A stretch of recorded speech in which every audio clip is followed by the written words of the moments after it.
Hello বন্ধুরা, কেমন আছো সবাই? চলে আসলাম আরও একটি নতুন ব্লগ নিয়ে। অনেকদিনই তোমাদের সাথে ব্লগ শেয়ার করা হয় না, ভাবলাম আজকে একটা ছোট্ট করে ব্লগ তোমাদের সাথে শেয়ার করি। আর সুতপা সাহা ব্লগে আরেকটি নতুন ভিডিওতে সবাইকে স্বাগত জানাই। আর যে যেখান থেকে আমার ভিডিওটা দেখছো সবাইকে বলি গুড মর্নিং।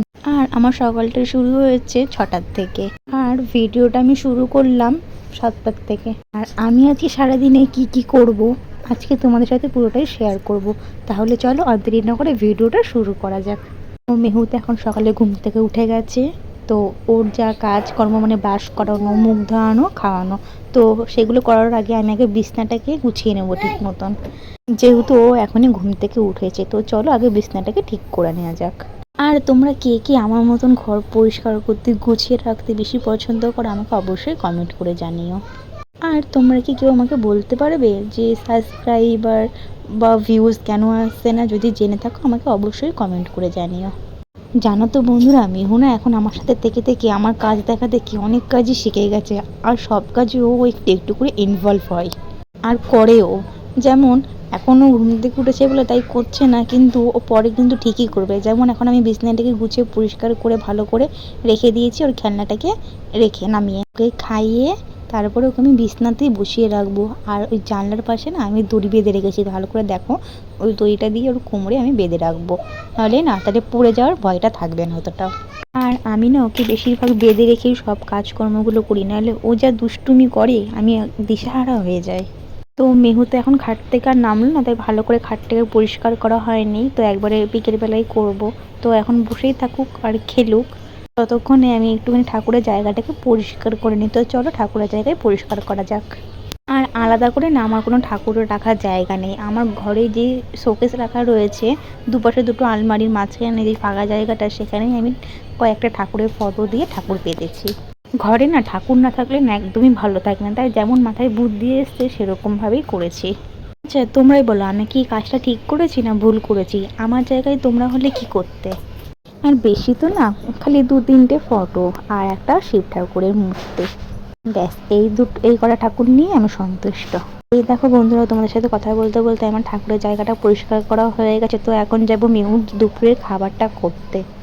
ওকে তো সকালে খাবারে খাইয়ে দিয়েছি দুধ, আর এখন দুপুরে খাবারটা করবো। আর আজকে ওকে না দুপুরে ভাবছি ডালিয়া দেবো, তাই সেরকমই ভাবনা চিন্তা করে বসে পড়েছি কাটাকুটি করতে। সবজি দিয়ে ডালিয়াটা রান্না করব, আলু, কুমড়ো আর বরবটি, আর ডালিয়া মসুরির ডাল দিয়ে। আমার তো কাটা হয়ে গেছে, তো এখন যাব রান্নার জায়গাটাতে। ওই যে আমার জন্য একটুখানি ভাত বসিয়েছি, সেটাকে একটু নামিয়ে নেব। নামানোর পরে মেহুর ডালিয়াটাকে বসাবো। আর ভাতটা অল্প ভাত বলে এখন আমি ঝুড়িতে ঢালছি। তোমরা কি আমার মতন কেউ ঝুড়িতে ভাত ঢালো? যেহেতু মেহু বাপি বাড়ি থাকবে না, ও সকালে ডিউটি বেরিয়ে গেছে, বাড়ি আস্তে আস্তে অনেক রাত হয়ে যাবে, তো সেই কারণে আমি আমার মতন রান্না করেছি আর মেহুর জন্য একটু ডালিয়া।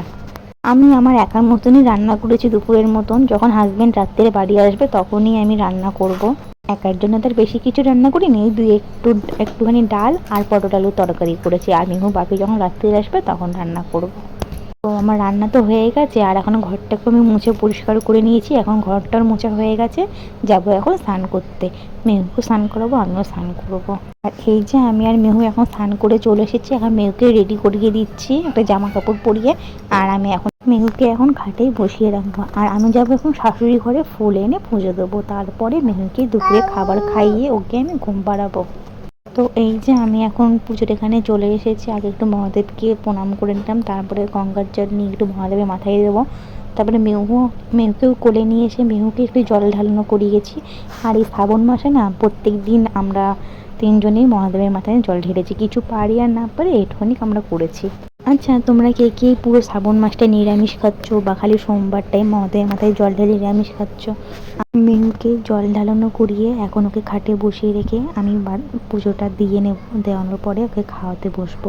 তাহলে চলো পুজোটা দিয়ে নিই। এই যে এখন মেহু দুপুরবেলায় খেতে বসে পড়েছে। আর আগেই বলেছি সবজি দিয়ে মেহুর জন্য ডালিয়া করেছি, সেটা দিয়েছি। আর একটু মৌসম্বি লেবু কেটে দিয়েছি ওকে, আমি ডালিয়া খাওয়ানোর পরে খাওয়াবো মৌসম্বি লেবুর রস।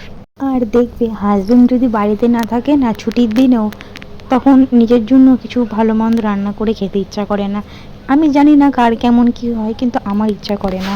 আমি রান্না করব, সে বাড়ি থাকবে না, সে কাজে চলে যাবে, আমি একা একা রান্না করে খাবো, সেরকম আমি একদমই করতে পারি না। তোমাদের সাথে কথা বলতে বলতে দেখো মিহুর খাওয়া এখানে পুরো কমপ্লিট হয়ে গেছে, আর এখন ওকে আমি ঘুম পাড়াবো।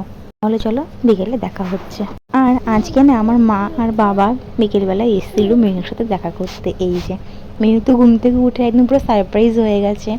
আর মিহুকে না আজকে আমি একটুখানি কাজল পরিয়েছি চোখে। ও তো জাগানো অবস্থায় ওকে কাজল পরানোই যায় না, ও ঘুমিয়ে থাকে যখন তখনই পরাতে পারি একমাত্র, আর নাহলে না। তো ওকে এখন সন্ধ্যেবেলায় মানে 5:30 বাজে, তখন একটু ওকে আগে দুধ খাইয়ে দিয়েছি। তারপর ও একটু দিদুনের সঙ্গে একটু হাঁটতে বেরিয়েছে, মানে ওর মাসি বাড়ি একটু গেছে। সেই ফাঁকে আমি ঘরে এসে একটু ঘরটার অবস্থাটা একটু দেখো খালি কি অবস্থা করেছে। এই ঘরে এক ছোটো বাচ্চা থাকলে না এরকমই হয়, কিচ্ছু করার নেই। তো চলো ঘরটাকে একটু পরিষ্কার করে নিই। তো সকাল তো আগেই বললাম যে ভালো করে ঘর মানে বিছনাটাকে ঝাড়তে পারিনি, এখন একটু ভালো করে বিছনাটাকে ঝেড়ে পরিষ্কার করে নেব। তারপরে ঘরটাকে ঝাড় দিয়ে নেবো, জামা কাপড়গুলো ভাঁজ করে গুছিয়ে নেব। তারপরে একটুখানি নিজেকে একটু ফ্রেশ করব, তারপরে রিল্যাক্সে বসবো। তারপরে সন্ধ্যেবেলায় সন্ধ্যাবাতি দিয়ে মিহুকে আনতে যাবো মাসি বাড়িতে। আর আমি যখন ভয়েস ওভার দিই তখন তো মিহু আমার পাশেই থাকে, আর ও পাশে বসে দেখে আর একটু কথা বলার চেষ্টা করে, কিন্তু আমি সেগুলি স্কিপ করে দিই। যেমন এই দেখো মিহু, আমি এখন ভয়েস ওভার দিচ্ছি আর মিহু আমার পাশে বসে এখন কথা বলছে। বলো রাধে রাধে, বলো ভালো আছো, শুভ সন্ধ্যা। আমার তো প্রায় ঘর গোছানো কমপ্লিট, খালি বাদ বাকি জামা কাপড়গুলোই রয়েছে। তো জামা কাপড়গুলো এখন গুছিয়ে পরিষ্কার করে তারপরে একটু ভালো করে মাথাটাকে আঁচড়ে নেব। আর তারপরে সন্ধ্যাটাকে দেব, যেহেতু সন্ধ্যা লেগেই গেছে, প্রায় ধরতে গেলে 6টাই বাজতে যায়। তাহলে চলো মাথাটাকে ভালো করে আঁচড়ে নিই, আঁচড়ে নিয়ে মুখ হাত পা ধুয়ে একটু ফ্রেশ হই। তোমাদেরকে একবার ভালো করে দেখিয়ে নিই ঘরটাকে আমি পরিষ্কার করেছি কিভাবে, আর ঘরটা গুছিয়ে রাখলে কতটাই সুন্দর লাগে দেখতে, সেটাও একবার দেখে নাও। যদি ঘর গোছানো না থাকে না তাহলে মনটাও ভালো লাগে না। তো বন্ধুরা ভিডিওটা আমি এখানেই শেষ করলাম। তোমাদের যদি ভিডিওটি ভালো লাগে তাহলে অবশ্যই লাইক কমেন্ট শেয়ার করে দিও, চ্যানেলটাকে সাবস্ক্রাইব করে দিও। দেখা হবে নতুন কোনো ভিডিওটা। আজকের মতন টাটা, সবাই ভালো থাকবেন, সুস্থ থাকবেন, নমস্কার।